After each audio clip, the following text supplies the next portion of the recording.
Hey, Skulls and Shadows, thank you so much for tuning back into another season of podcasts from the Twilight World. And today I am thrilled to share the tales of Oliver Holzwarth, of course, bassist for Blind Guardian from Nightfall in Middle-earth all the way up to At the Edge of Time. He's played with countless bands from Trag'oul, Rhapsody of Fire. He's a founding member of Siegis Even, and honestly, his stories from the Nightfall era and some of the things he said about A Night at the Opera honestly will change how I listen to those albums. Absolutely fantastic. I'm excited to share them with you. Welcome, my friends.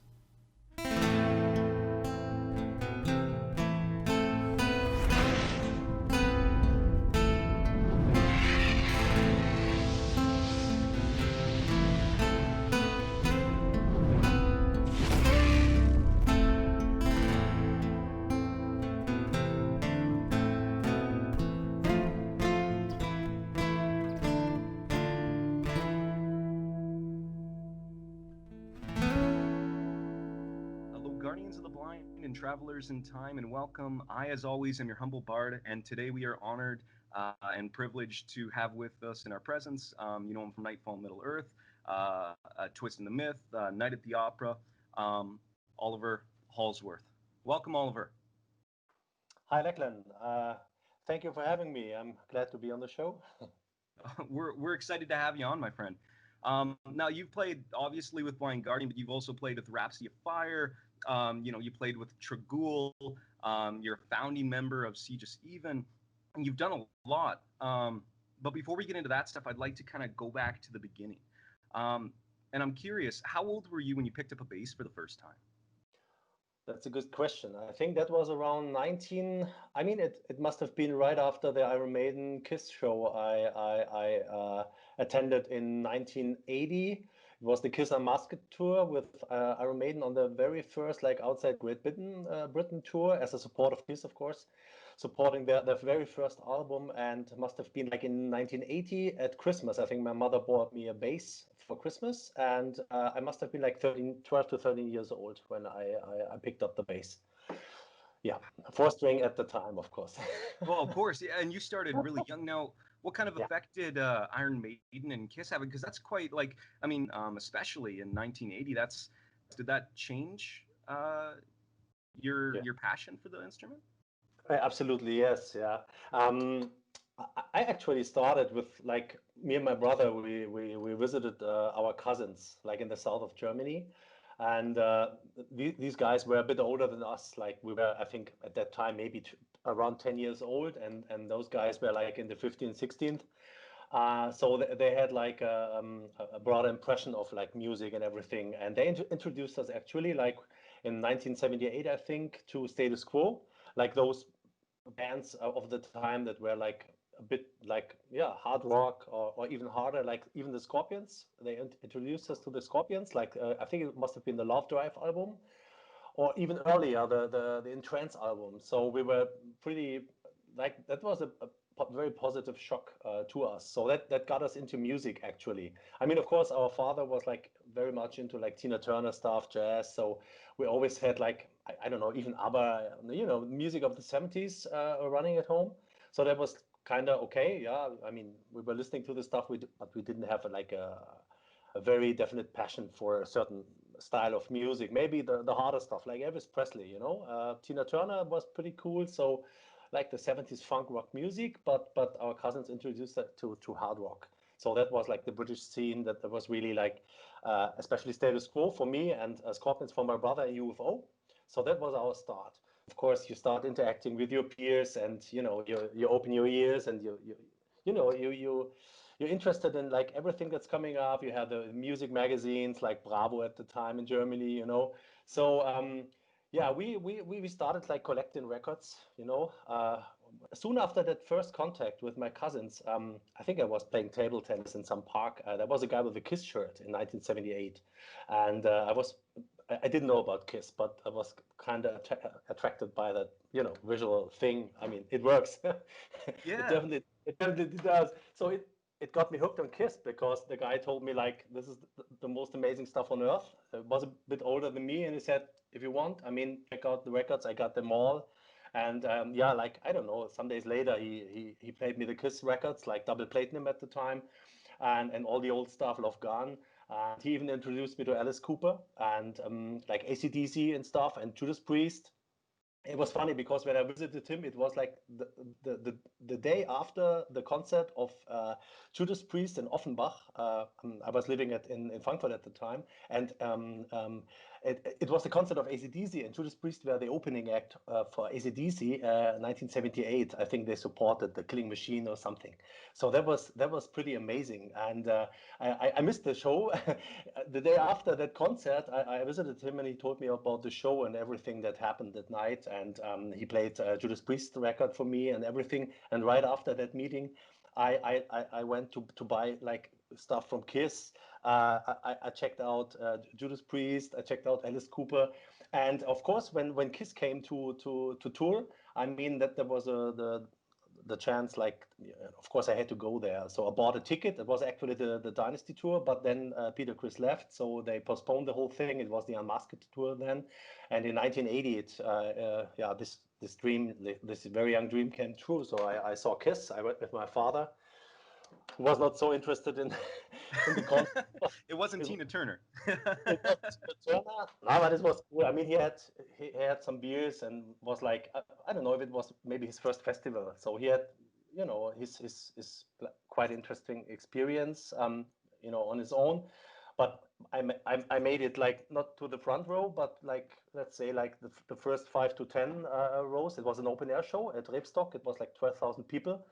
And I didn't know about Iron Maiden. I only saw when I approached the festival scenery. I of course I took notice of the guys like yelling Maiden, Maiden, and all that shit, and I was quite interested. Of course, I was there. I mean, to check out Kiss, and I didn't know about Iron Maiden because, like, I think the day after the show, the record came out in Germany.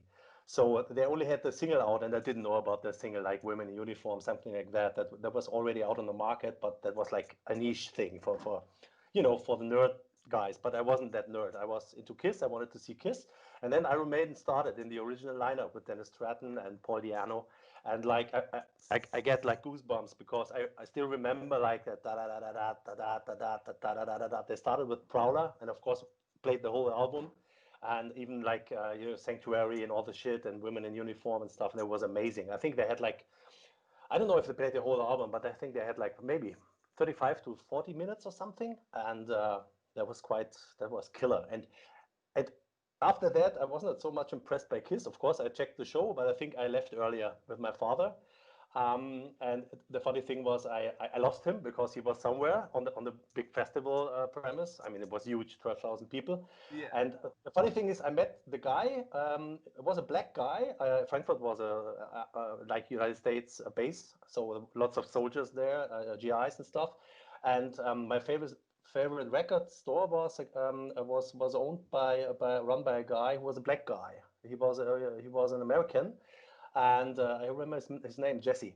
And I met him on the premise, and I told him, I lost my father. I'm looking for my father. I mean, it was like, a bit surreal. And he said, okay, okay, I accompany you. Let's see where we can find him, maybe. And then by chance, my father came in our direction. So I said, thank you so much. Have a nice evening. And I left. But this guy was like, for me and my brother, that record store. I mean, today we don't have record stores, but that introduced us to like the whole world of music. We were like, especially like blown away by the new wave of British heavy metal. I mean, a movement that was introduced like in the late 70s. So right after that Kiss concert, I mean, I went into that store and like bought, of course, the Iron Maiden album.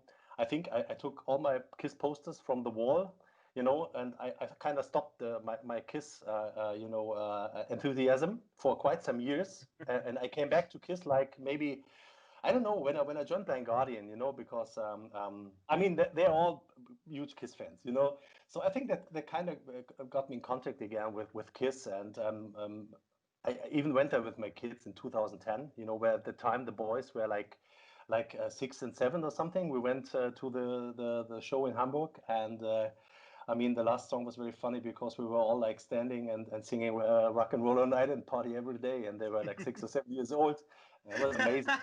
So with my wife, my daughter was not born yet, but no, she was born, but she was like 2 or something with grandma, and we went to the show. It was amazing, and okay, but that concert like got me hooked on new wave of British heavy metal and all that like kind of harder stuff that came out. Then the British area stuff followed, and of course Exodus, Metallica, and then that was like huge for us.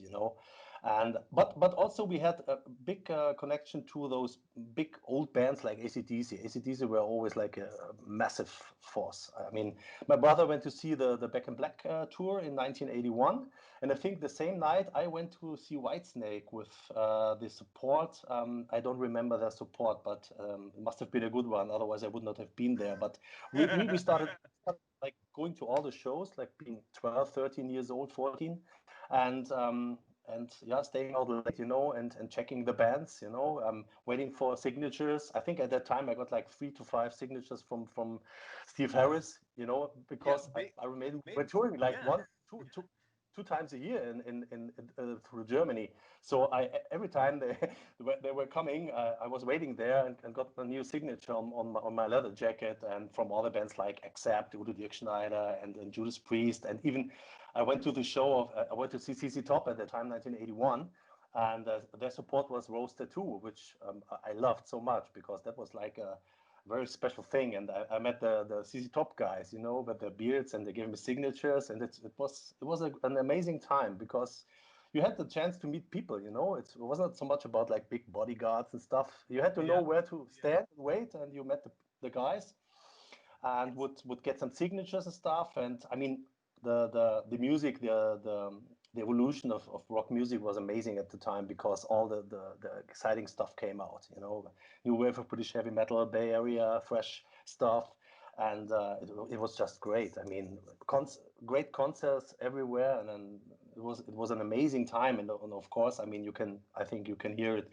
There was still like a very deep, intense passion for music, and it still is today. And yeah, talking about Iron Maiden, I think that Steve Harris, like, he had a big impact on what I judged to be a good bass player, and where I wanted to go actually, because he had a very different sound. I mean, he was not playing round strings; he was playing flat round strings. He had that mid frequency bass sound that like cut through all the sounds, and you could hear every note and every like little detail of what he was doing, and then all the percussive thing like that clacking of the strings on the frets and stuff. That was like wow. I mean, I was very impressed with Gene Simmons, who I still like very much, and I still consider being a great bass player. Because he had like that Paul McCartney approach to music. It was like always very very like very functional yet melodic, and very simple but very powerful. Gene Simmons always had that very like huge tone. So that's like very catchy and to me. I'm still attracted to the Kiss bass sound, and Gene Simmons. Sounds funny to a lot of people, but I still think he's a great bass player. He's underrated. He is absolutely, yes. And I mean, there's great bass players who do not play so much like Paul McCartney, but they're great bass players. They're amazing. I mean, it's an art like to play less, but deliver the goods. So, but of course, Steve Harris, he was like the big new theme. He was the great rock bass player at the time, and of course, I was totally blown away. I wanted to play like Steve, yeah. And I was very much into finger playing, like finger plucking style. I didn't care about big playing and stuff. That was like totally off the agenda. I never was interested in big playing. That came later on. That came later on with Teachers, even like in the, I think, mid 90s when I started using a pick. But at that time, early 80s, it was all about finger playing. And uh, you heard that records, that Iron Maiden record, the first one, and you were just blown away. And you wanted to learn all the songs, you wanted to learn the bass lines, and it got worse when Killers came out, and it was so great. And still It just today, grew and grew. it, it's That still passion growing. just grew and grew, eh? I have Killers and Iron Maiden on.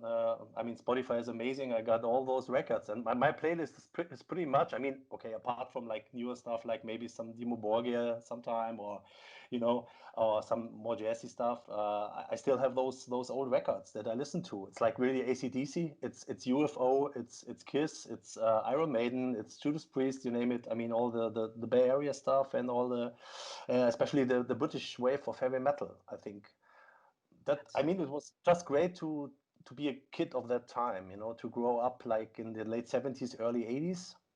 And yeah, my brother, same thing. So we both were totally into rock and metal music, and we had that big passion, like to grab an instrument and play. So that was it was absolutely clear. It was a must-have, like to be a I don't know. We didn't think about being a musician, but we wanted like to touch an instrument and play music. So that was great. Like, of course, try to play the stuff that we were listening to. I remember the first day when we heard Detroit Rock City, and we were mounting like the it's a cliche, but it's true. I mean, the stuff where the boxes where you put the powder for the washing You machine. made that, yeah.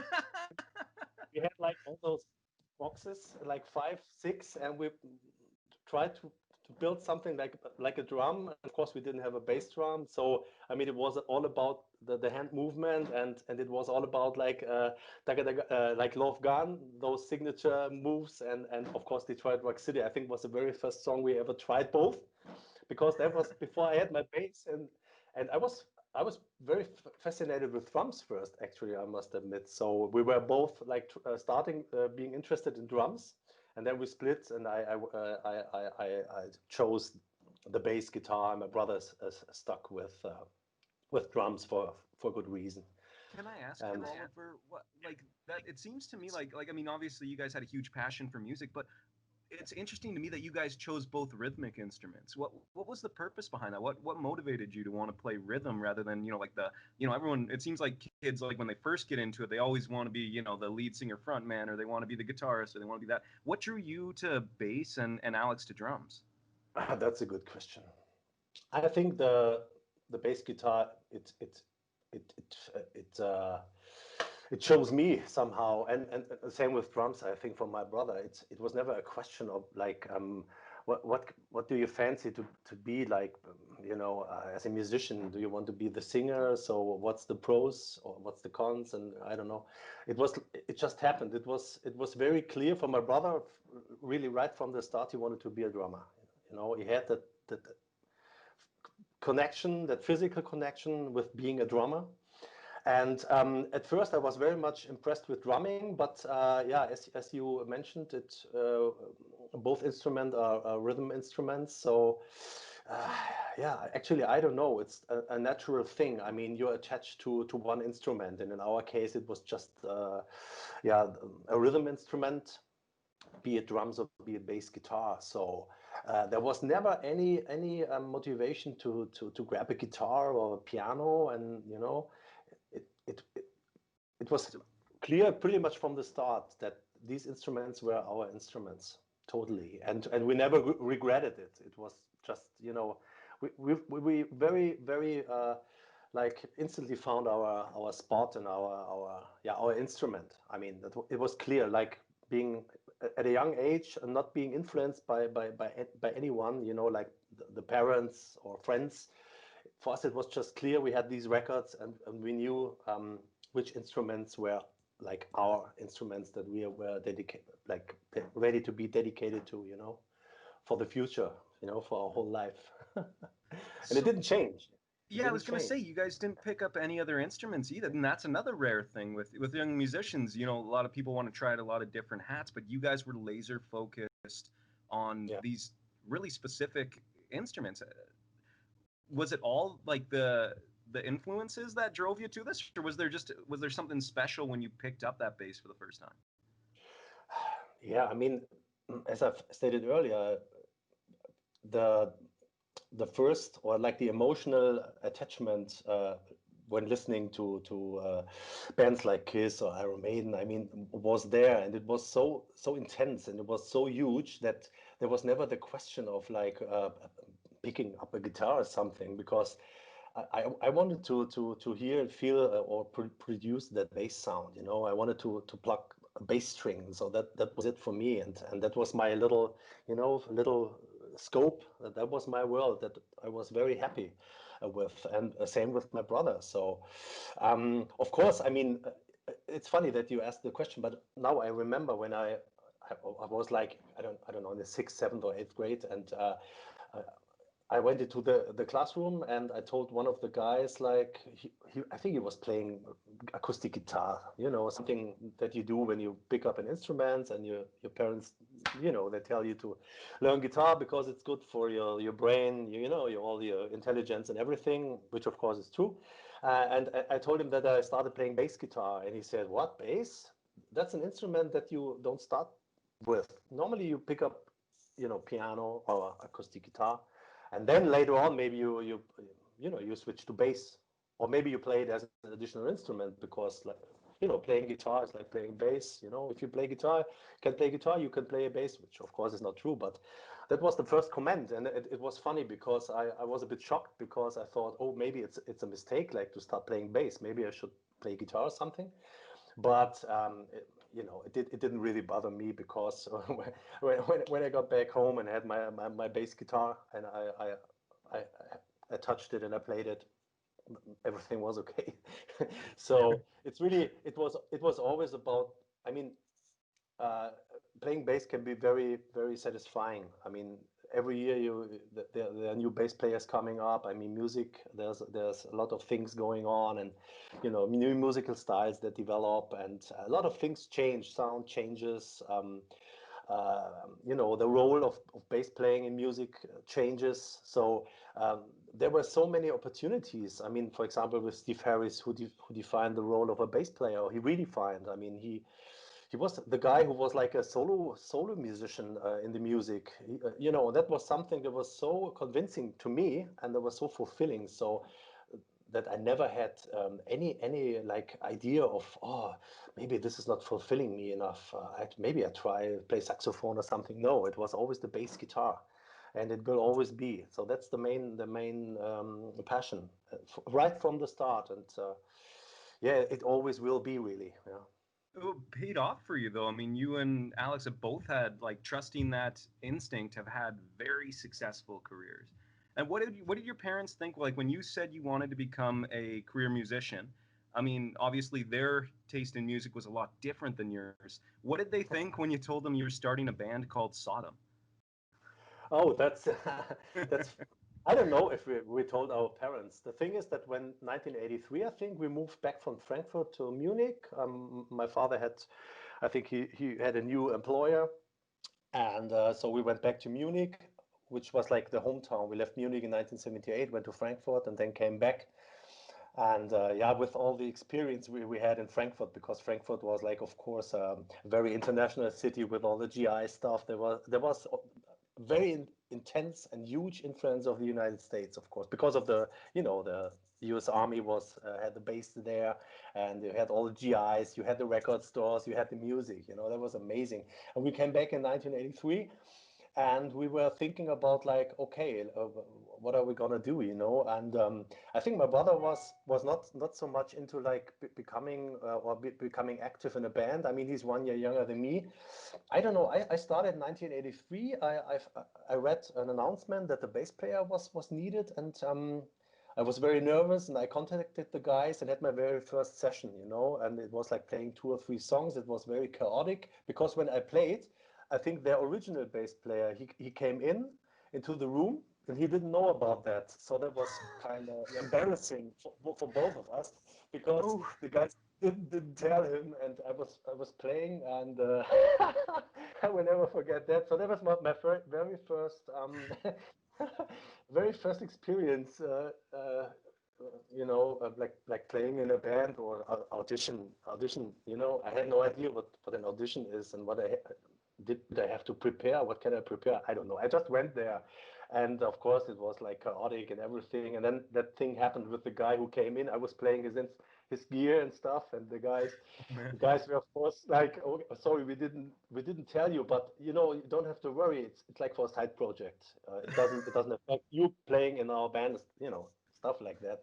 So yeah, and I think that was the first experience, and soon after that, I got in contact, like with a kid, like neighbors, like two or three streets away of our home, and I, I don't remember exactly, but yeah, then we started. Yeah, it was a guitar player, like the first guitar player, who was never part of Sieges even, I think, or maybe just in the early days. But he knew Marcus, who was like, of course, the Sieges even guitar player forever, and we met the first time, and for when starting, we didn't have a drummer, but then they brought someone, and it was not my brother. So Really? yeah, we did exactly, and it was funny because at the beginning I did not really want to play with my brother. It was strange because yeah, I didn't want to have him around. I don't know why. It was for me. It was cooler, or easier to be in a band with like people who were not like family, like outside Yeah. family people. And so we did it. We started like writing some songs, and I think we had the first one or two gigs. Nothing big, and we were still named Sodom. And then we got a letter from the Sodom management. Must be around 84 or something, and they were with I think they had signed a deal with Steamhammer SPV, and the management told us to like instantly change the name, otherwise we would have trouble with the lawyers, their lawyers who would like sue us for copyright, blah blah blah, so that was the time when we had to think about keeping the name or changing it. And to be honest, I mean, I always found the name to be a bit ridiculous because the style that we were like going to do didn't have like that like mean and dark connotation. So yeah, it was not a big issue. So we said, okay, we don't want to have any trouble, and Sodom is Sodom, and we have to find a different name. And I think the guitar player Marcus, he came up with Sieges Even. I think he took it from some poet, a poet of I think in a Lord Byron um, a lyric, like a poem. There is this combination of words, Sieges Even, and he took it. I think it was one of the texts at the time. Maybe you had to read in English classes. So he came up with that idea, like let's name the band Sieges Even, and we thought it was cool, it was outstanding, and so we started being Sieges Even. And at that time, I think the drummer, he had different ideas for whatever reason, and he was more into playing American football and stuff, so he didn't practice anymore. And that was the time when we had the idea, like, of getting another drummer, and the two guitar players, they were like really insisting, why not asking your brother? I mean, it's so easy, why not? And then Yeah. we asked him, and we tried it, and yeah, it was pretty cool because my brother was very talented, and from very very early on, he had an excellent teacher. He had the right teacher, and the teacher told him the right things to practice, and he made huge steps forward. So I think when it came like to the mid 80s, to yeah, like to 1986, 87, he was so good, it was unbelievable. And the thing is, I mean, we didn't talk much with our parents. We just, after school, we were going to practice. We were practicing at home. We had a little a practice room in the house where we were living, so we could practice on our own. We could practice with the band. So we just did it, and our parents were happy that we like did something reasonable, not just hanging around and smoking and drinking and stuff. So we try to write music and to do something, like being creative. And that was amazing. And the thing is that, sometimes things work themselves out, because I think it was like when I was doing my I finished school, like got my not diploma, but what you need to go to university, like the Abitur, baccalaureate in French. What is it in English? I don't remember. I think it was 1988. We were around like 21 years old. We got our first record deal with SPV, and we did some demos beforehand, like in I think in '85, which was okay demo. Then '86, '87, and we kind of got a foot in the scene. And at that time, it was a lot of like talking about Watchtower at the time, who introduced a very technical way of approaching music, which was very attracting, like very much attracting us, to become more technical in the playing and write more complex songs and stuff. So, I mean, uh, I remember when I first heard the energetic Disassembly. I think it was the first Watchtower album. I mean, I hope you know about Watchtower, American band, very good band, yeah. I've And heard of them, yeah. yeah, yeah, you should check them out, especially their first album if you can get it. I'm not sure if it's still available. It must have been 1985 or 6. Energetic Disassembly. It was very weird because it had a very weird sound, and the bass sound was so dominant. Of course, I was totally blown away. And we started going into that more technical direction, playing like techno thrash metal, we called it at the time. And magazines like Rock Hard at that time, like in '83, I think Rock Hard started, and yeah, we got some little, small articles, demo reviews and stuff, and people started to know about Sieges Even. So yeah, one day the later producer, Kalle Trapp, I was he just was like, gonna ask. yeah, yeah. He showed up. I mean, we had some interest. I think even record companies of out of the USA. I think they contacted us, and you know, offers started coming in. Like, are you interested in signing a record deal, doing the first record, and blah blah blah. We love your demo, and we were starting like sending the demo out like all over the world. Marcus did it. He took care of all this, and he was pretty good at that. And he even got in contact with Jason Newsted, who was the Flotsam Jetsam bass player, and they had Jets. yeah, he had a very intense friendship with him, like pen pal stuff. And when Metallica took Jason as the bass player, I mean, when they were like in 1986, when they were playing the Master of Puppets tour, I mean, Cliff Burton had sadly, I mean, sad story, he passed away. And Jason was the new bass player. He phoned us, and we came to the Metallica shows. We were backstage. We were meeting the guys. It was amazing. It was so cool. I mean, okay, but I mean, I go back to the you know what I mean. To Yeah, 1988, right? Like, so how yeah, did Culla get in touch with you, Oliver? That's yeah, kind of a crazy tie too, right? Because Culla, the Bards, the listeners might know him because he produced, the first yeah, several Blind Guardian albums as well, and '88 absolutely. was the first year he did, Yeah, right? So it's how did that interesting. come? Interesting. Yeah, the thing is that Kalle Trapp, he was like the house producer for SPV, Steamhammer at the time. I think at that time, record companies, they had like a handful of guys they trusted, and a handful of guys that did like produce the albums. So of course Kalle had like, I think his calendar, like his agenda, was pretty full because he had, I don't know, maybe 5 or 6 like bands per year from SPV that he did produce. So we were one of those bands, and we were a new band, and we got in contact with SPV, and it was clear that we're gonna sign a deal, and then it was about like preparing for the first record. So he wanted to know how, the music, of course. So to get a first impression and to know, the mess that he would face when producing us. So we sent him the demo, and he was pretty impressed. So of course he wanted to meet us, like, like a personal thing. It's always good to talk, and just to go into the rehearsing room and watch and listen what's going on, all the good things, all the bad things.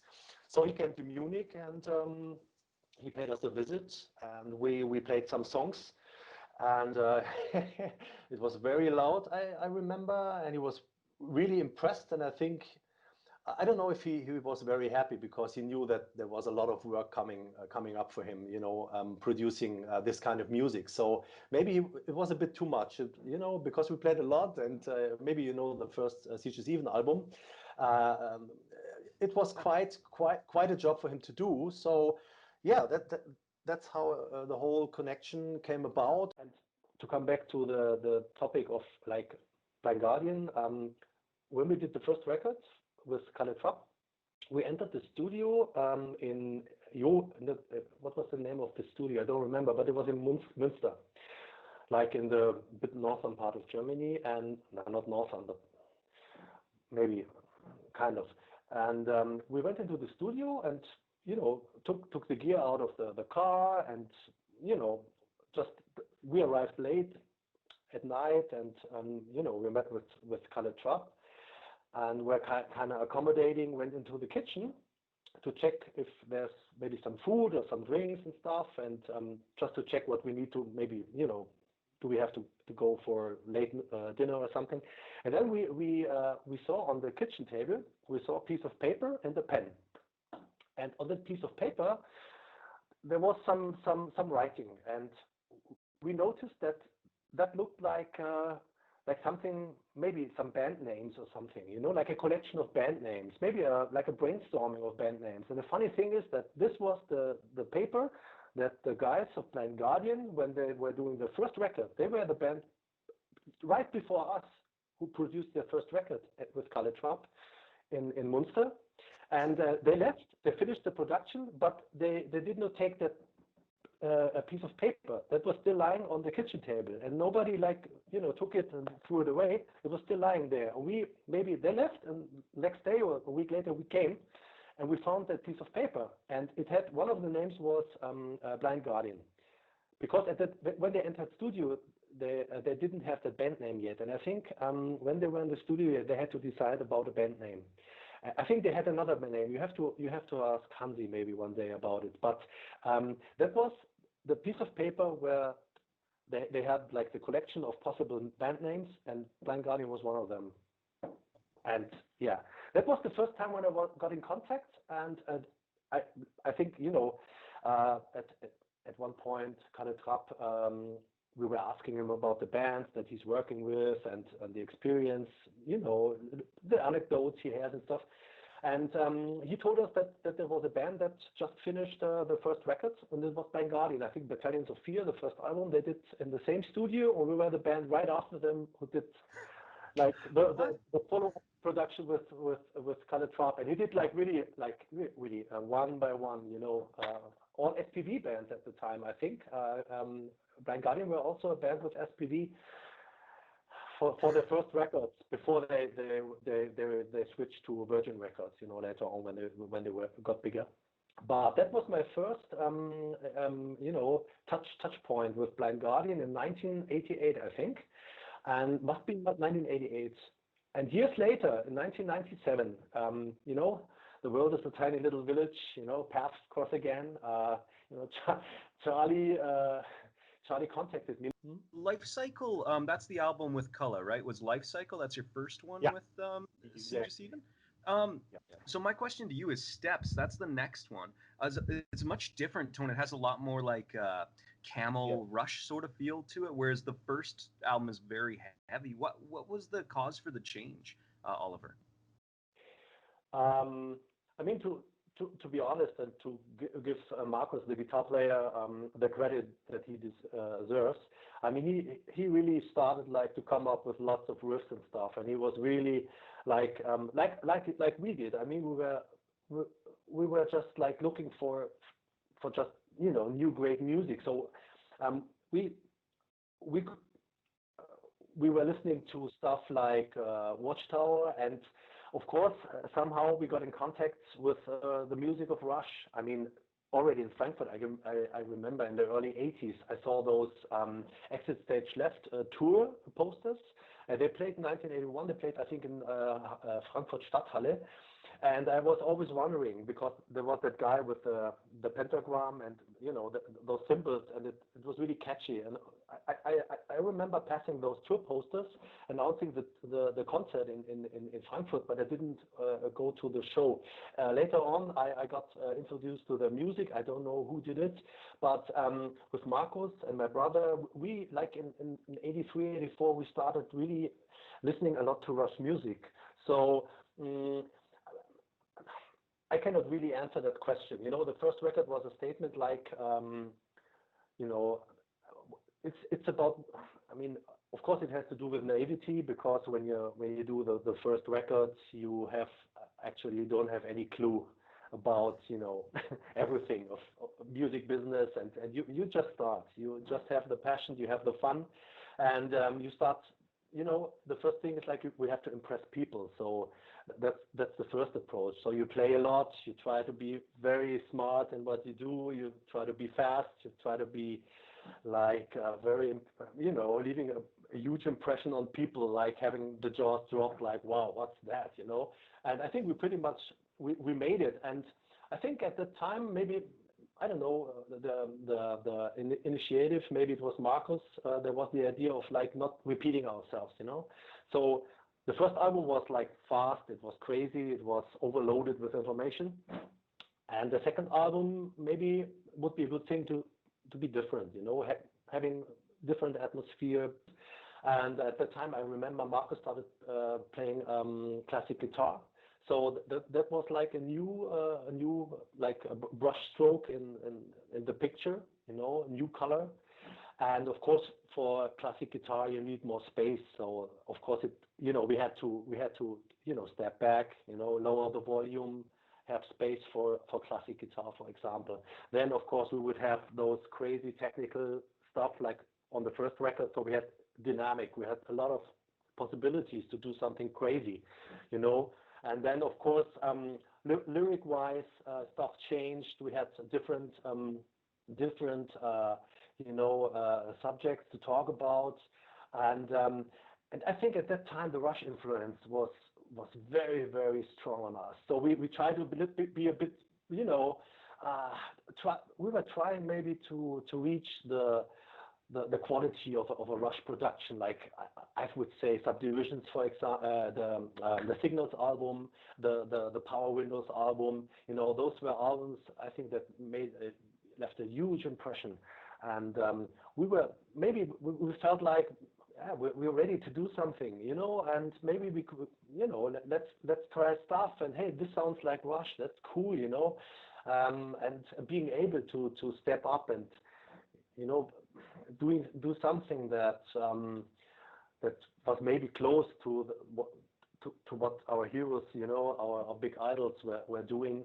It was like very, very satisfying. Of course, we were still naive. I mean, it was the second album, but you do things, you get new impressions, you get new ideas. You don't want to repeat yourself. So, things develop, and and it was especially on great. Epitome. I hear that Rush influence on the track Epitome on that just so clear. Absolutely, like it's such a well thought out song.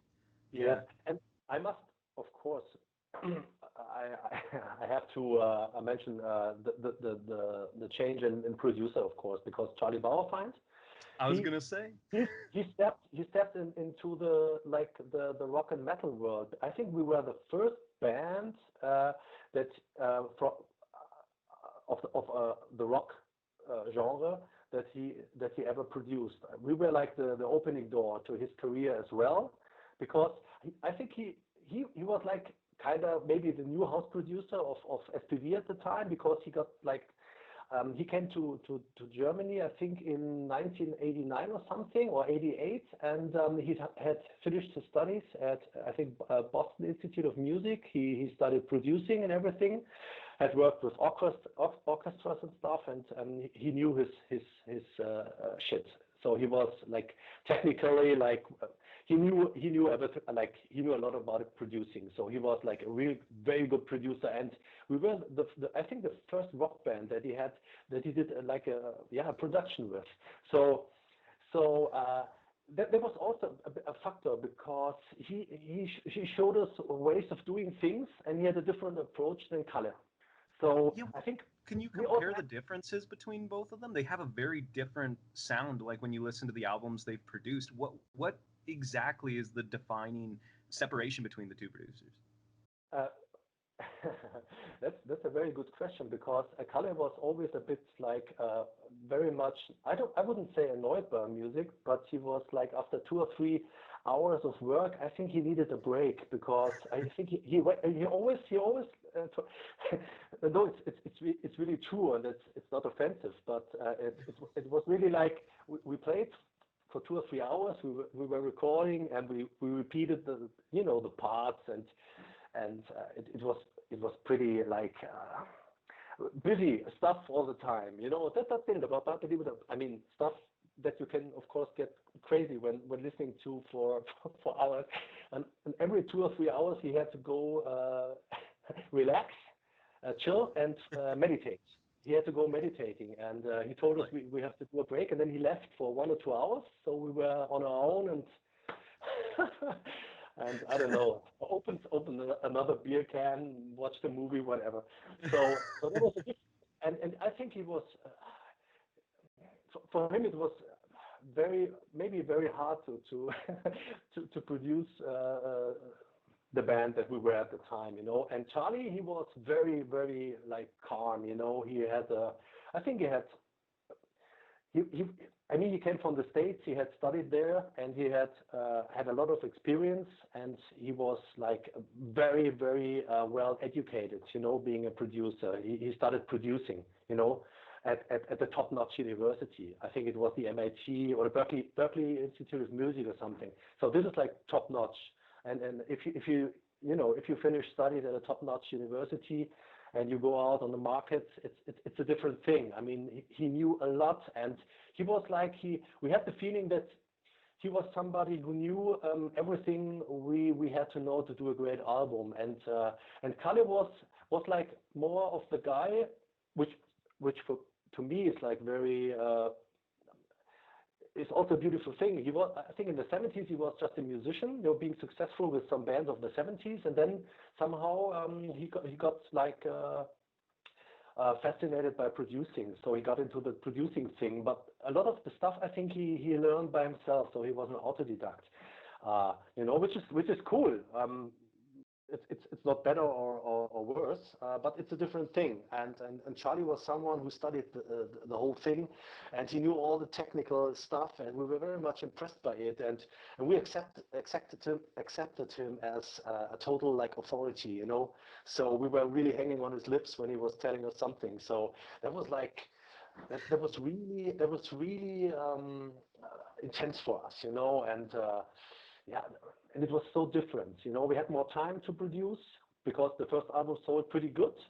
I mean, for at that time, I don't know, like 10,000 albums, in a relatively short time frame, and the record company was very happy. So we had a nice studio outside of Munich, and it was great because we had a lot of time just to try stuff, to talk about like options, how to interpret a part, how to play a part, which is very important when playing or when recording an album. If you have that opportunity, you're blessed because you have time to think about stuff, you have time to change things, and you have someone who has he also had a very good ear. He was never stressed by the stuff we were making. He was always like very relaxed, and he was able to really like hear. And still today, he has a very good ear. He's very analytic, which for a producer I think is very important because he instantly knows stuff that is not gonna work. When it comes to a rhythm pattern that you play, or like tuning stuff. He has a very good ear for tuning stuff. So you can really like take a step back and give him all responsibility because if he likes it, it's gonna be excellent. That was a huge thing. For us it was like working with a world-class producer. Which Charlie at the time maybe he was not yet, but today he is, but it was great. And for him, it was also a good thing because he was very motivated because it was his first a rock production. And so for us, it was a very special, the chemistry was nice. And we both sides had an excellent time. We were really enjoying it, and the record is very special. I think it has a very special vibe. It has a very intense atmosphere, and I'm still really like overwhelmed sometimes when I happen to listen to the bass sound on the album, or my brothers playing, all the guitar sounds and what happens. And wow, and also the dynamic we had on the album, with the bass guitar, the bass frequencies, the low frequencies. It was a very dynamic picture, almost like a classic music picture, with all the dynamics, the technical approach, the big space that we were creating, and the dynamics we had. We had a lot of dynamics on that album, and that is something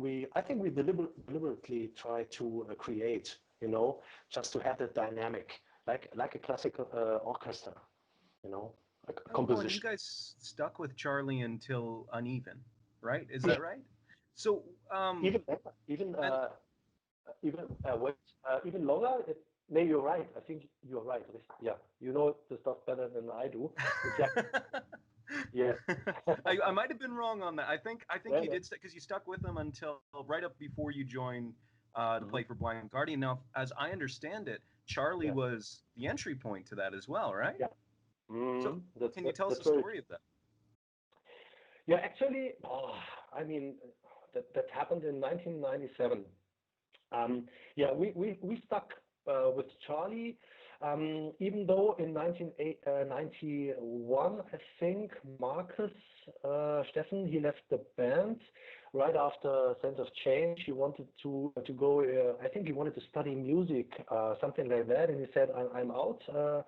It was out of the blue, he said, I'm leaving. And me and my brother, we were like, on our own for 2 years, I think, and then I started studying bass in Munich, and me and my brother, we met this guy, Wolfgang, the guitar player, and then we started playing music, and then we found, of course, a singer, and we had all the songs ready in 1994. I think, or 5, 6, we did both the 2 albums, Sophisticated and Uneven, and we did it with Charlie because we kept the contact, and we did some really crazy stuff, and the guitar player was amazing. He was like, at that time, Frank and Beatty, you had all those very technical guitar players that did not only have that like sweeping technique that was introduced in the early 90s, when you like play those arpeggios like, that stuff. And I mean, it was really English stuff, and but that sweeping technique got very popular. And our guitar player, he was also guitar teacher, also mathematician, studied like totally crazy guy because he was so analytic, and everything he did was very analytic. He was technique-wise, he was incredible. He could play like almost everything, and we had the contact with Charlie, and Charlie and his brother Stefan Bauerfeind. Stefan Bauerfeind had, I think in 1995, just to produce the 2 albums with us. I think he founded a record label, and then he found he found a distribution company. We did those 2 records. We did them with Charlie, and Charlie was, I think Charlie at that time didn't have that much to do. Maybe it was like 1 or 2 years that didn't have so many productions on his agenda, so he had time to do something. And we said we have an amazing lineup. We have some great stuff. We were a bit more funky, a bit more jazzy, with lots of jazz harmonies and stuff. And he said that's pretty cool stuff. He listened to it and said, let's do it. So we tried something, and we went into studio with Charlie Bauerfeind, did the 2 records. And then we lost kind of lost. Now we didn't lose track. It was. No, because in 1997, out of the blue, it really, because I got a phone call from Charlie. He said, I think Charlie phoned me, and like last year, out of the blue, Charlie, the phone rang and Charlie was on the phone. No, Really? he asked me if I knew about Blind Guardian, and I didn't know.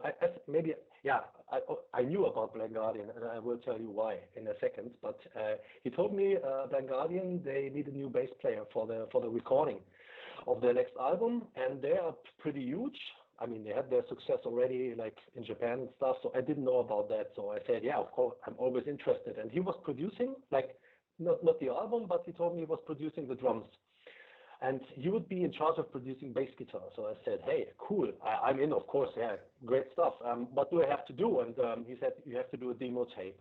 And I remember it must have been on my 30th birthday. It was October 19th in 1997. It was my 30th birthday exactly. I was about to go, like celebrating drinking to a beer garden place in Munich with my friends. Like, let's say we meet at 1 p.m. and we go like raise hell or something, whatever, drink some beers and yeah, celebrate birthday. So I had some time beforehand. Like, I think I went into the rehearsal room at 8 in the morning on my 30th birthday. I was sober, of course, and I had a 4-track Fostex machine, analog stuff, and I got a 3-track tape. I didn't have any contact with the band. Everything happened through Charlie. Charlie was my gateway, so to say, to Blind Guardian, and he sent me the 3 tracks. And Charlie told me, do whatever you feel is right. It's up to you. Come up with something. And there's some other bass players that they have make a demo too. So I do your thing, and do what you think is right.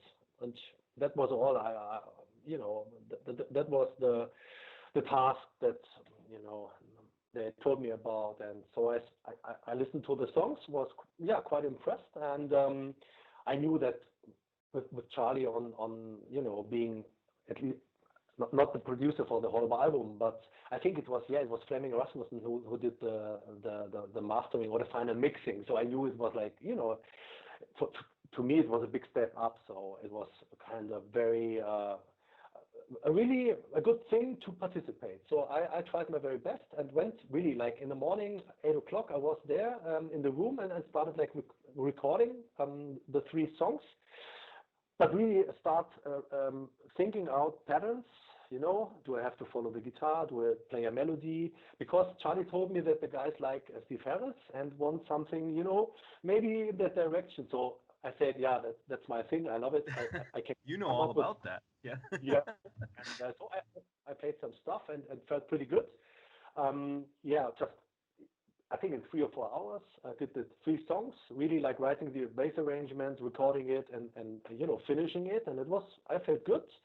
Took the tape, and I think, I had the tape in my pocket, went to drink some beers, and I think the next day I went to the postal office and sent it to Charlie, who at the time, I don't know, or maybe he was in Munich, because it's funny thing, he was kind of my neighbor, like two streets from me. He was living with his wife Sabine at the time, and not at, well, maybe it was not, no, really, like the late. No, at that time, I don't remember, but in the early 80s, he was my neighbor. It was so funny.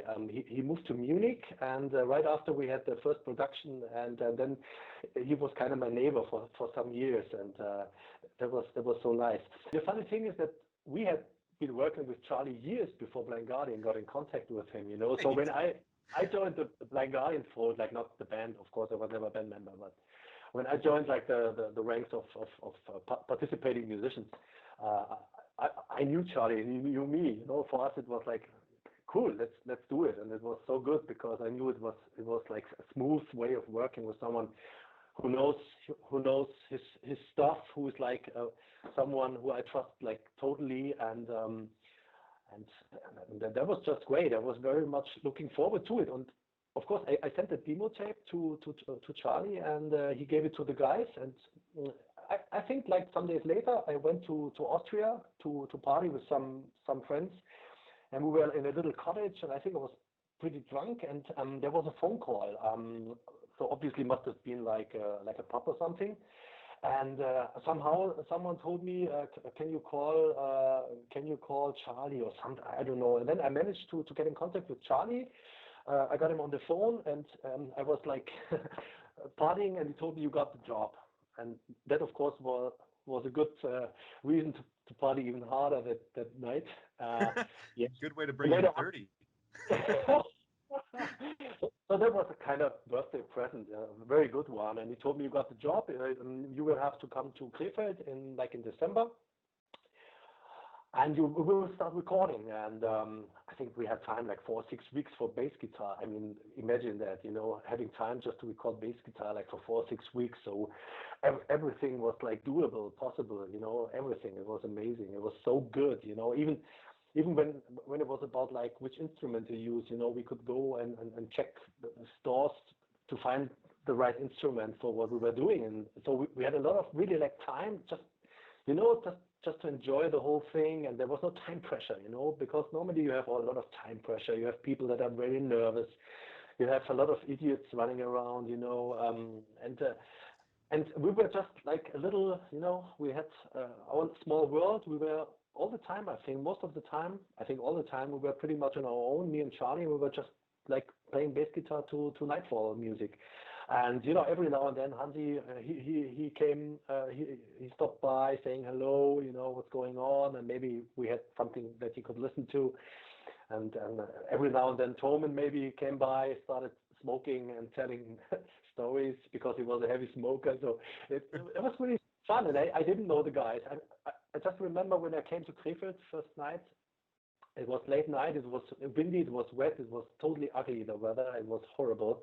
And I was waiting at a little train station in Krefeld, and I think the first guy, I don't know, Hansi or Toman, yeah, and they had that van where, that you transport equipment with. So we were sitting on the front bench all together, I think three guys. It was Toman driving, I think, Hansi and me, and they picked me up, and yeah, and that was the first time where we met personally, and it was a very dark and rainy, and I think like winter day, of course, in December.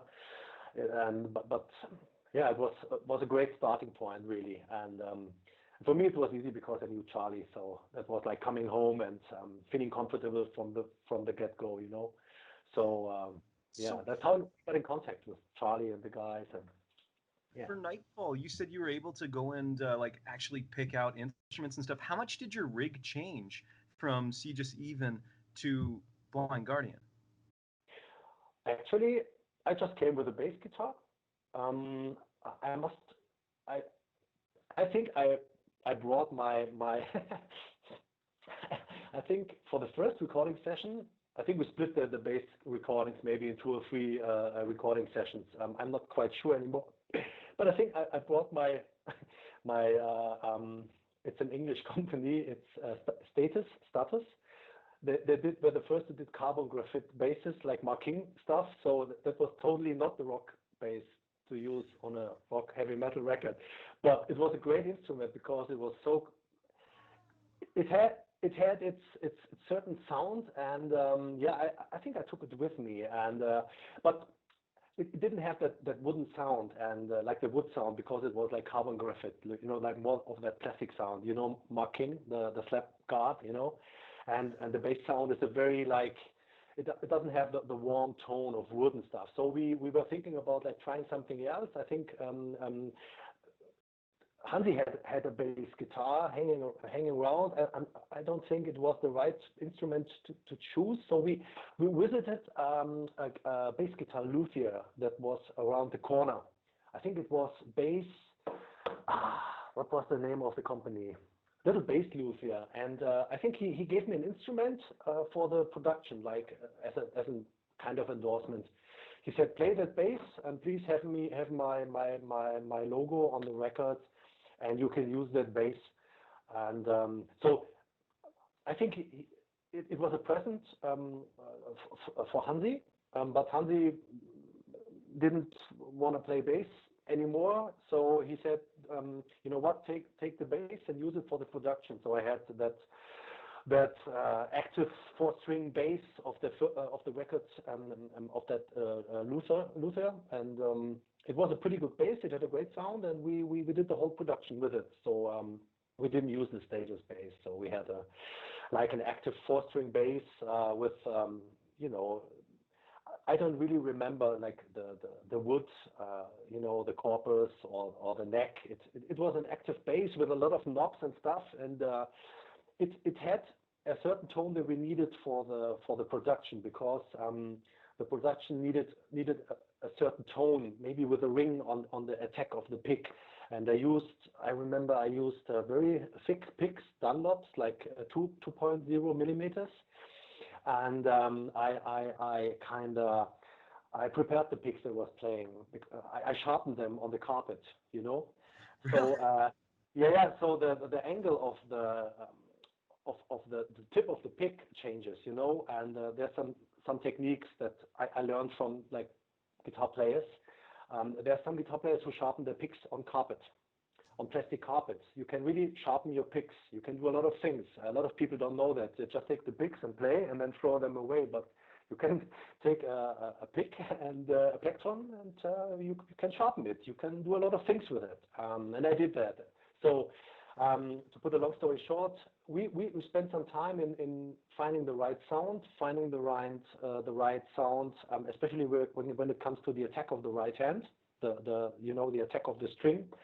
And once we had that right approach to the instrument, and we had that right sound, we did the record, and it was amazing. I mean, it was huge fun, and I really enjoyed the whole time, and we had a lot of fun really doing it. And I think the record sounds great, and I think maybe today it's one of their top three records. Maybe Imaginations from the other side, Somewhere Far Beyond, and Nightfall. I think these three albums, like all the songs on them, there's really no fillers on it, and it's amazing, and very special records. It was definitely my departure point into Blind Guardian as well. I had no idea that such a subtle change to even just a pick made such a difference. Is there a place on the album where we can really hear that attack specifically, like a track or something that is more prominent than others with that? I think that I'm not so good with sound titles. That's okay. You played a lot of songs, so it's totally understandable. I think all the parts where you have that 16th note, like that, that 16th note power play. If you listen to the bass sound, I think you can like hear and understand what I'm talking about. Just check those parts. I mean, Mirror, Mirror on the Wall, like the chorus parts. Just check that, and also like in the more like in the halftime parts, where you had more space for the bass sound. Like the beginning of Mirror, Mirror, we had a lot of like we did power chords, like the first and the eighth note and the fifth note, like a lot of like 3-string power chords on certain spots, and that also had like a huge power, and stuff like that. So we did pay attention to a lot of like tiny little details, but details that I think that helped like lifting the music to the next level, especially communication with the drums. Toman did an excellent job, and he was so powerful. And of course I had to connect, like learning to know his heartbeat, like to understand his way of like phrasing, his way of playing, his way of articulating stuff. Of course, I was used to play with my brother, so playing with Toman was, to me, was like, flying to the moon, and, a different world, because I wasn't used to play with different drummers. And so I had to really learn to understand Toman and his way of like his feeling, his phrasing, his pushing tendency, or, stuff like that. And that was such an intense process, to really be able to synchronize, to connect with Toman's drumming, in a positive way, like to be really like build a bond, like a very, very, very intense bond, because I think that's one of the strengths of the album is the bass guitar and the drums, the foundation for the music, the patterns that we play and the way we play it. I think this is something very, very special on that album, and I think that's one of the main factors that make this record so outstanding, like performance-wise. So the communication, the grooves that we create together, I think that's something very special. And maybe you can, I don't know if you understand what I'm talking about, but I think if you listen to the music, you will like, maybe after the interview, maybe you will see it from maybe a different perspective. It's really about like building a bond and connecting and syncing with the drummer, which is of course like a standard task to do when you do music. Of course, I think we managed to do that. Of course, Tomic's drumming was already there. So I had to like kind of lay on his drumming. But in the beginning it was not so easy. I must admit, but we had time and we wanted to do it perfectly. So we really, really tried and worked it out. And you reach a certain point when you really understand what is going on, like feeling wise, And once you really connect and it's just like a switch, and then you have it and you have it in the pocket, and then you really start communicating and you start building something, because bass and drums, when they really, deliver, really articulate the patterns right, and then you have that immense energy that is building, and then it makes the whole picture, just better and better. And then it's easy for the guitars, to embed in the picture. It's easier for the vocals, and you reach a certain point where everything grows, and gets really, really big. And we had that feeling when we started recording that we could do something exceptional. And I think Nightfall is really an outstanding album, and I'm really proud today that I have been part of the musicians that played on that album. So really huge. Well, really. And it is such like, it's even like I imagine having such a fan base too that really follows your work, based on whether that be with Siegis and whether that be with Guardian, whether that be with Rhapsody. Like, I mean, could you have imagined, like, you expected great things from this, but did you imagine that all this would lead to the career that you've had and the heights you've reached? No, to be honest, right before Charlie contacted me to maybe play bass on a Blind Guardian album, I was about to stop like playing, or like to bury the dream of being a musician, and make a living out of it. In the beginning of, I think, 92, I started, was it 94, 92, I started studying sociology, because I felt like you need a plan B, because I didn't really make money with music at that time. It was really tough. So of course you think about, like, what's going to happen if you do not get like good jobs and do not make any money. And so I started studying, and in 1997 I was about like to write my diploma, my thesis, but unfortunately at that time the professor, like the guy who was like in charge of being my thesis father, the guy who would like consult me and lead me in writing the whole thesis. He got very sick, and he died shortly after. He had a very bad heart. So yeah, I was, I had to find somebody else, but you couldn't do that, in 5 minutes. Of course, I had to go to university. I had to talk to people, and I had my subject that I wanted to write about. It was like something very sociological. It was political control in telematic societies. Really?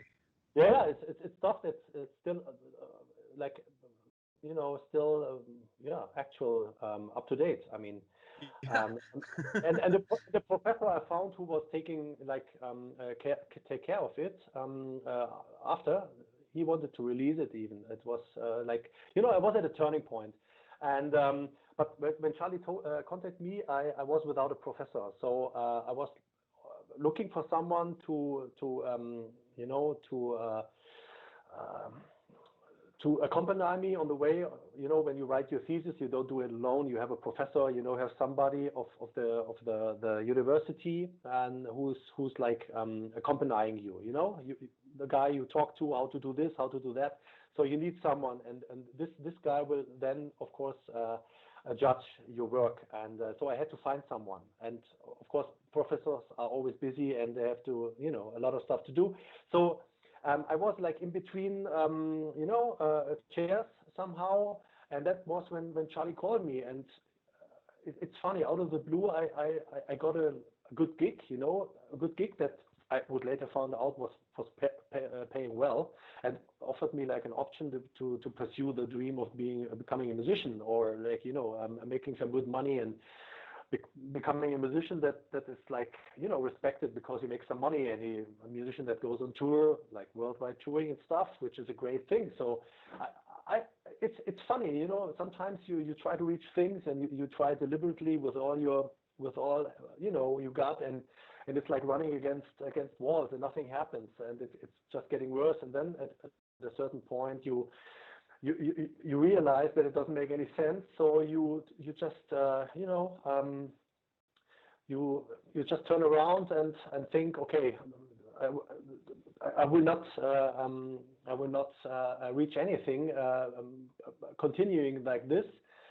And then you forget about it. You go for something different, and all of a sudden, the doors that were closed before, they open up, and somebody's like, come in, and I have something for you. And all of a sudden, I was a musician again. Later on, I finished my studies. I got my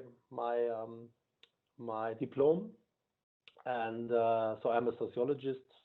Late 90s, I managed to finish the studies. And but Black Guardian, it I happened just out of the blue. Yeah. I have to ask Oliver. It's a little off topic, but um, you recorded like from '88 until 2018. You recorded something every year. How did you go to school and juggle multiple projects, doing so much work? Like that blows my mind. Yeah, but to be honest, normally when you record bass, you don't. It doesn't take that long. Let's say 2 to 4 weeks. I mean, if it's a bigger production.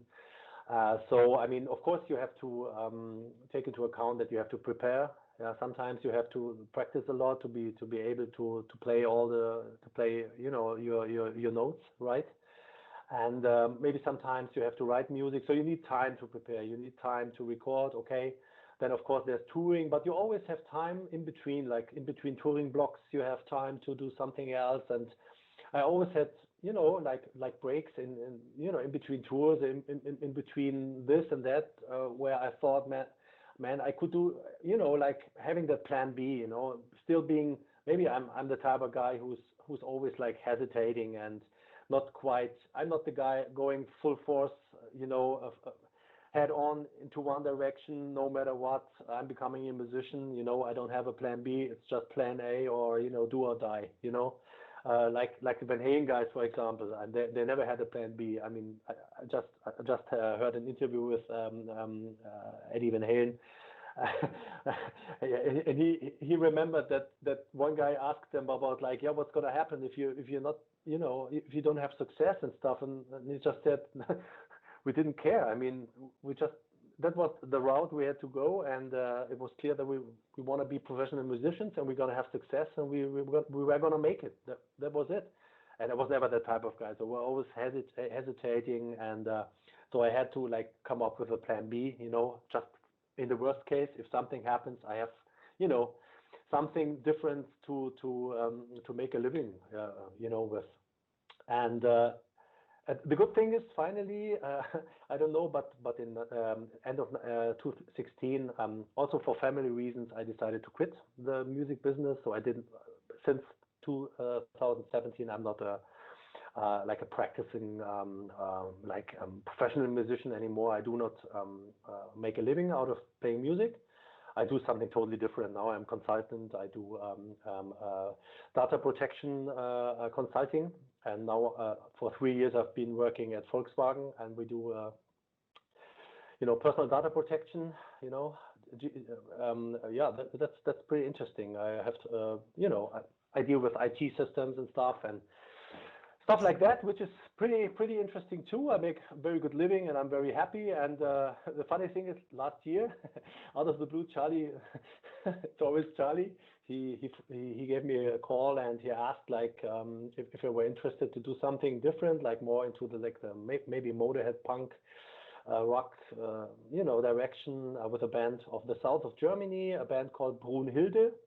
And they have a female singer, and quite a huge potential, especially with me on the record, because last year I did the new record, I think their third one, and the drummer is the guy from the a cappella band Van Canto, the drummer Basti, amazing the drummer, and he was the drummer in that fold, and I think even the guy from Halloween did two drum tracks on it, and I played the bass. And Charlie produced the thing, and it's amazing. Unfortunately, okay, with Corona and with me having I do not have I'm a consultant right now. I have a contract with a company, and I'm not a freelancer, so I'm not that flexible anymore. And the guys then took someone to do the touring stuff. But we got in contact on Christmas this year and last year, and they were like, yeah, maybe we're gonna play some gigs together after Corona, and I'm looking forward to that. So maybe I will play some gigs this year. That would be nice. Just without any pressure, without any I have to make money, I have to get some good jobs, and I have to fight for my fees and all that bullshit. The business bullshit. It's got to be just about fun. So I will enjoy it, and if something happens, it's great, and if not, it's great as well, because I had so many intense and beautiful, wonderful experience in music, and that's right, and it's fine now. I managed to record quite some albums with amazing people. I think I did some great records, and therefore there's nothing to complain about. I accomplished something. I mean, it's not really a big career, but I'm happy. It's cool. The last year in 2016, I went on I did a cruise ship thing. That's something that you normally do when you just finish your studies on music school and you don't know what to do. You want to earn money. You go on cruise ships, because the cruise ships music scene is a worldwide music scene. It's amazing, because there's lots of bands from all all over the world that entertain cruise ship guests, and there's lots of cruise ships everywhere. And it's funny, because I got in contact with a band from England, and the band name was Atomic, and they had all Brits, really British people. And I had to do a video. I had to do sight reading. All the songs were like sight reading songs. So you have to read notes. So I had to practice a lot, and I got the job. And for 1 year, I went on cruise ships and played 6 months in the Caribbean, and really all the isles. And we were on cruise ships. Our home base was Fort Lauderdale, I think, and we did every 10 days a new tour, and that for 5 or 6 months. And then I came back home, saw my family, and had 6 weeks or something, and then had the next contract, and I went with the same band. We went to Japan, and we did the Japanese Sea, up and down the Japanese coast, and that was quite an amazing experience, because you met musicians from Ukraine, from Russia, from England, from everywhere. I even met the bass player who was working with Ricky Martin in South America. He was playing records, playing gigs with Ricky Martin, and you met a lot of amazing people. I met a bass player in I think he was in the 60s, a black bass player, Larry Morgan, great guy from Los Angeles, and he told me that in the 70s when he had his band, they were the practice room neighbors of Van Halen. You meet people from all over the world with great stories, and we had an amazing time. And I did like in 1 year, I did like 700 gigs on ships. You had like 3 to 4 gigs every day, no breaks, you know. And you can imagine, like on a 4 or 5 month contract, how many gigs you do. Maybe I did more than 1,000 in 1 year, you know. That for me was that was the biggest challenge, or that was really a school, you know, for me to go through, and especially with sight reading, you know. My first show, I I went on the ship, and I went on ship, and 30 minutes later I had to dress, because you have to wear a certain outfit, and I had to go on top on the ship, and it was like the departure out of the harbor in Fort Lauderdale, and we had strong winds, and my iPad, where I was supposed to get all the music on, it didn't work with the foot switch of the guitar player. He had a foot switch for me to in between songs, or in between playing, like changing the sheets, you know, on the iPads, you know, you need a foot switch. Okay, but it didn't work, so we printed all the notes on paper, and I had like 6 music stands to have all the music like fixed. And then we had such strong winds that while playing, there came the first blow or the second, and all the music was like all over the place. And that that was the worst Across the sea, hey? Across the sea, and it was horrible. It was such a nightmare, man. But Oh, the I funny, can imagine. it was horrible, man. I wanted to jump off the ship, you know, and it was Not a horrible. good day at work. It was not a good day of work. But the thing is, like after that gig, I had to do 3 more indoor that night, you know. Oh my God, we did stuff that I had never experienced before, because normally you're on stage and you have the big PA, and you have like the rock fans, you know. You have like the rock venues, you know, but on a cruise ship it's different, you know. You have dancing, you know, halls and stuff, you know, and different people, elder people, you know, cruise ship guests. But you know, the great thing was on that first contract, it was the time. I mean, it was sad when Prince died. It was the time when David Bowie died. It was the time when Glenn Frey died of Hotel Eagles. So each night we played you know, like the famous songs of those guys, you know, especially Glenn Frey, Hotel California, and the people were crying really when we played the songs, and that was so intense, you know, because there were a lot of guests from the United States, like from the South, and the guys who were really into music as well, like into dancing, somewhere like in the 50s, 60s, even older. We had, you know, whatever. But that was really intense when we played those songs as a tribute, you know, to Prince. Yeah, Purple Rain. We played the night Prince died, and that was really intense. That was really, really intense, and it was high quality music, I must say. Right, I learned a lot. Really, I learned so much. And I can just recommend for young musicians to go on a cruise ship and do like some contracts, just to accomplish, you know, something as a musician. And that's a good school. It's maybe the best school that you know is out there, I must say. The emotions you're talking about and how moving it was makes me think of an interview you did in 2002. It was right Yeah. after you played Chile. And you said at that point that that was the most moving moment that you had experienced, you know, as a showman, because the crowd was singing in Yeah. unison for 10 minutes straight. Now, Mm. 19 years later, has that moment been topped? I mean, that was very special, I must say. So the moment that I just mentioned on the cruise ship, you know, the night Prince died and we played Purple Rain, that was like a special moment on its own. You can compare those. This is another special moment, and it's another dimension. I mean, you had not that many people, but because Chile, I think it was it was not first South American tour, but it was the tour that my brother was playing on the drums in with Blind Guardian, because Toman couldn't make it.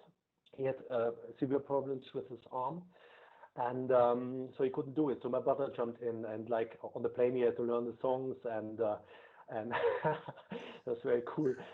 So I think Chile was like one of the shows that my brother started like to know the songs and feel comfortable, because he was out of the blue. He was, and that's another story. Maybe we should do a second part because there's so many stories that you Oh don't my know goodness. about. Do you have enough time to answer a fan question or two? Or Yeah, of course. should we? Yeah, Okay. yeah, let's do it, yeah. There, I've got three here.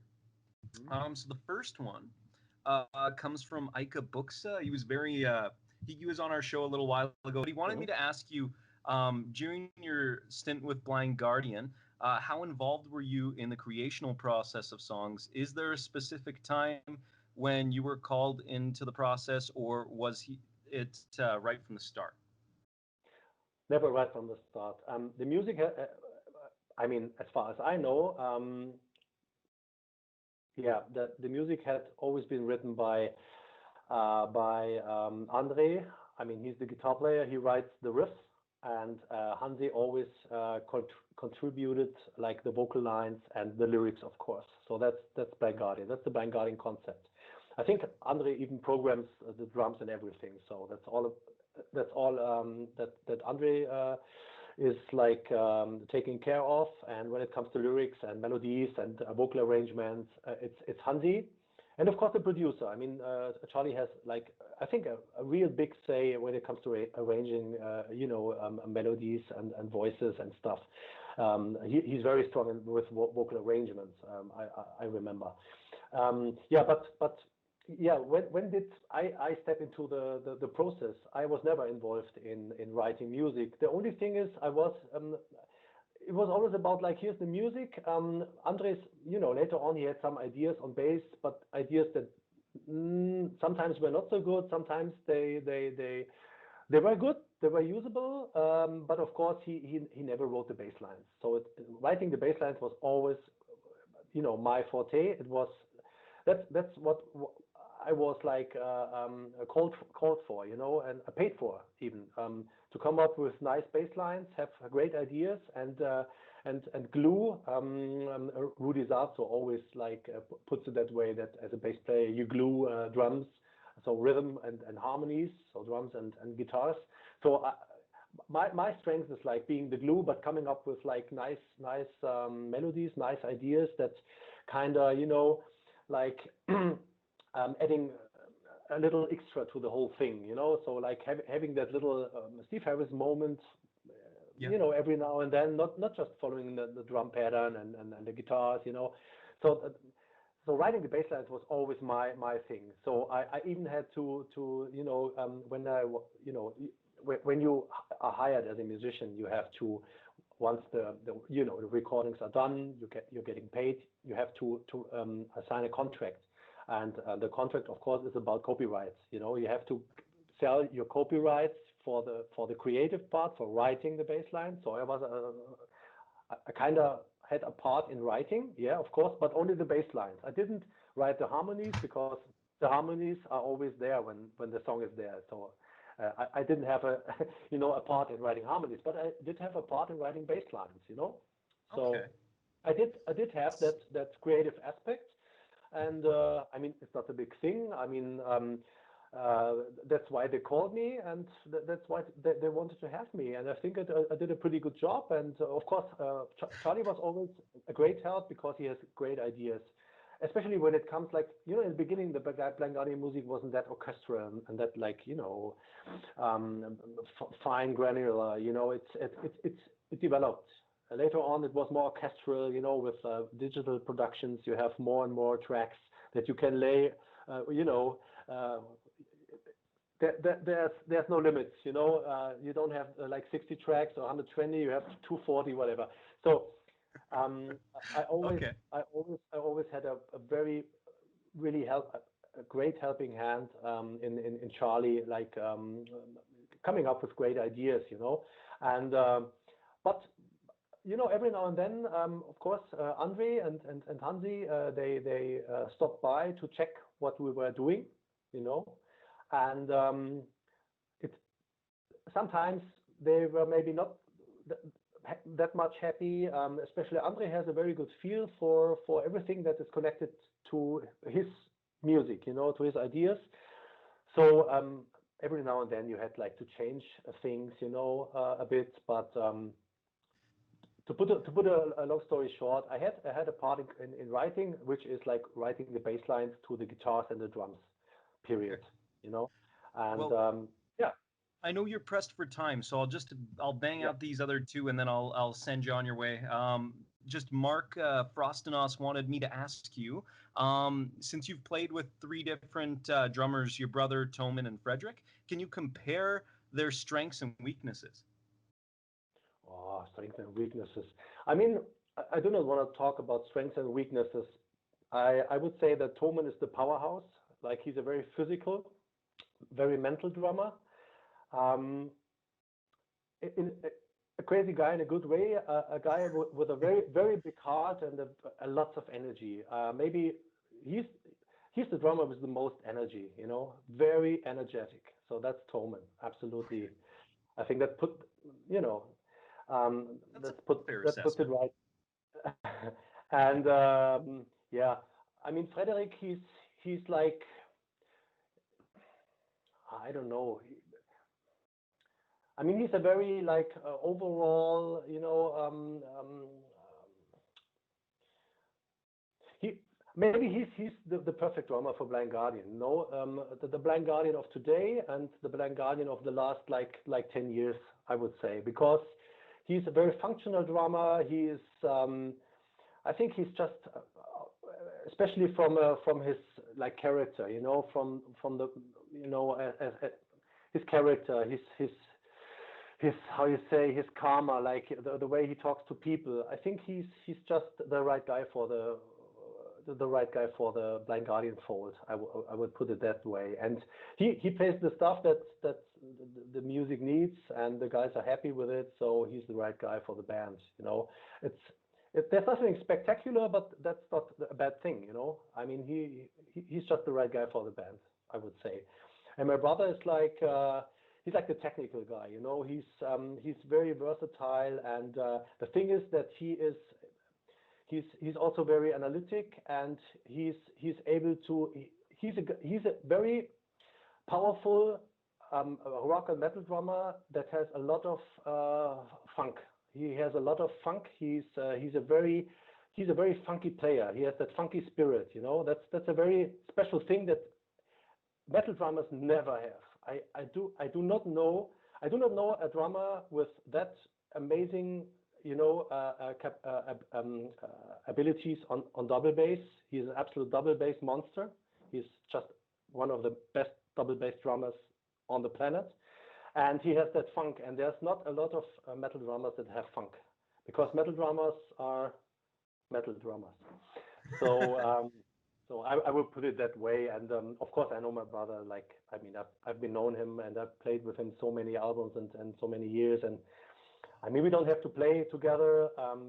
It's talking about stuff, and I know exactly what he's doing and what's gonna happen. So the most amazing thing really for me was, or the easiest stuff to do, the easiest task to accomplish was to play the live album with Rhapsody of Fire, which we did in 2012. The funny thing is, the album was recorded on like maybe the second or third date of the first tour that we did together. So we weren't like, we were in a process of building a bond, like really connecting, like, guitar player, bass player, drummer, piano player, keyboard player, and and the playback, and so it was like a process of finding your spot and feeling comfortable, or getting to feel comfortable. But unfortunately, we had the recording gear for only the first shows of the tour, which is the worst spot to do live albums, because normally you do like 20 shows and then you record and then it's going to be great. But the funny thing is, the producer called me and said he has never heard like such a tight performance of bass and drums on a live album. And I did not overdub one single fucking note on that album. It's all live, it's all fucking live, and there's nothing, and it's amazing. And But that's the thing. We couldn't have done it without that like brother bondage, like the experience over the years we had. So that was a special connection, of course, that we have and always will have. So that helped a lot, and that record and that tour also music wise with that band, that was so outstanding. It was such a wonderful experience, maybe the best I experienced in my whole life in a Well, rock band. It I was really think amazing. we got to get together again and talk about it because I got so many questions on, your Yeah, we time with could do that. Rhapsody and of course all the work you've done, with Guardian past then. There's just you have such an experience and such a knowledge that I feel like we only scratched the surface on it. Go ahead. Wade Smith asked me, what is the hardest, most complex Blind Guardian bass line you've done? Oh, hoo. Oh, that's a tough one. The most complex, hardest Vanguardian bass line. Oh, oh God. I I I I I, thought that I would be the don't know. easy one. Uh, I think on the night at the opera. What was the title? Night at the opera, Yeah, or? Night at the Opera. Yeah. Yeah. Okay. Mm, I think that there's this one song. I can't remember the title, but it has a very melodic, like almost like a not a bass solo, but a lot of melodic bass, um, like a very melodic, busy bass line on it, and it's very melodic, and the bass is like very sparkling on that one. I forgot the name of that track, and that was I think I remember that this was quite hard because we had to find something that does not interfere with, of course, the vocal lines of Hansi, something that does not lose the groove of the song. It's not that easy to write a good bass line, especially when it's about like coming up with some melodies that stand out of the whole arrangement. So I think that those were the hardest moments because um, yeah, and of course the really tricky thing now I remember was I had to transcribe the drums of Tomen at Night at the Opera. I sat down and had to write down all the drum lines because I didn't have the notes. And I could write and read, but I never did it on stage. So later on in 2016, I had to learn sight reading, like playing and reading. That is a different thing.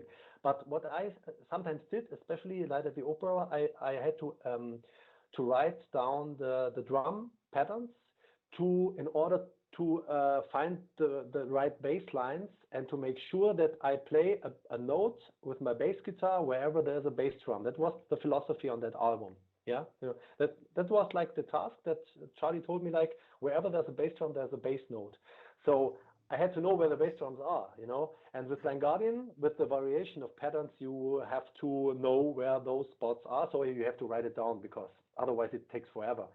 So I was sitting and listening, and every I don't have the transcriptions anymore, but I remember I was like really transcribing all this shit and then finding the bass line to it, and that was a pain in the ass because it's like it's not that spontaneous because you have to really stick to that. Where's the bass drum? There's the bass. You know.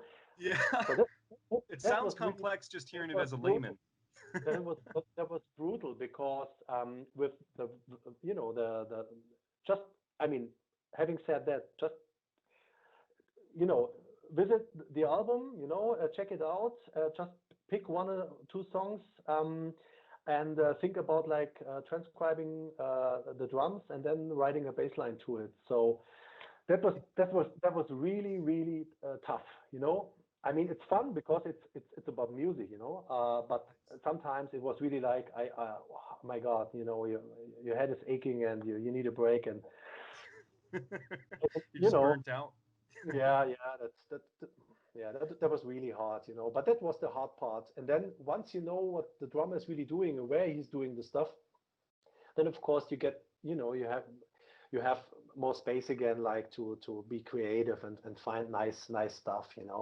So that was the real tough part. It's really like connect, also really, really like being one, where there's the bass drum, there's the bass. This concept was the most brutal thing I think I had in studio, and that it's really the whole session for Night at the Opera that was really, really, really tough. And there's so many stories, because I had a very special bass on that album. That was not my bass; it was the bass of the producer of Tobias Summit, Avantasia. It's one of his basses of the 70s. That bass was so good, and he gave it to us to record the album. And I played on that 70s precision bass. I played the album. I just think about it right now. I've never thought about it like for. I've not been thinking about it for 15 years now. But when did we record it? 2002, 18 years. 2000, yeah, 2002. Yeah, yeah. We got that bass, and such a beautiful instrument. It had that killer sound. And yeah, each Blind Guardian album had a different bass, and a different sound, of course. Yeah. Well, I can't thank you enough, Oliver, for sharing so much. I'm sorry we didn't get to, we didn't get to enough, I feel like. But I can't thank you enough. Is there anything you want to say before you go to the members of the Twilight World, the listeners, or any of the Blind Guardian Rhapsody fans out there?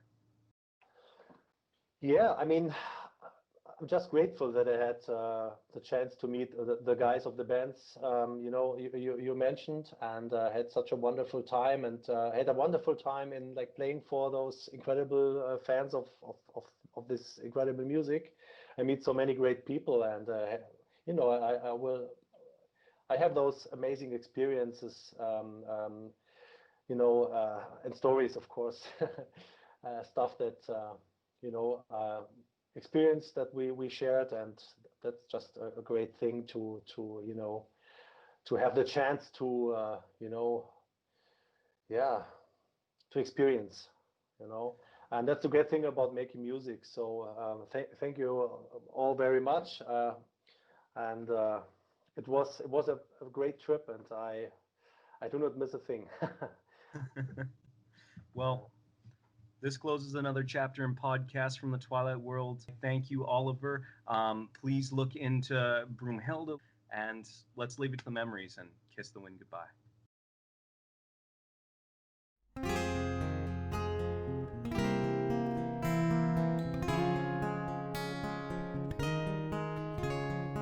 Podcast from the Twilight World would like to thank Acoustic Guardian for providing the breathtaking cover of And Then There Was Silence, my wife April Bell for designing the cool crest and logo for the podcast, and of course all the bards from the Twilight World and those listening. Thank you.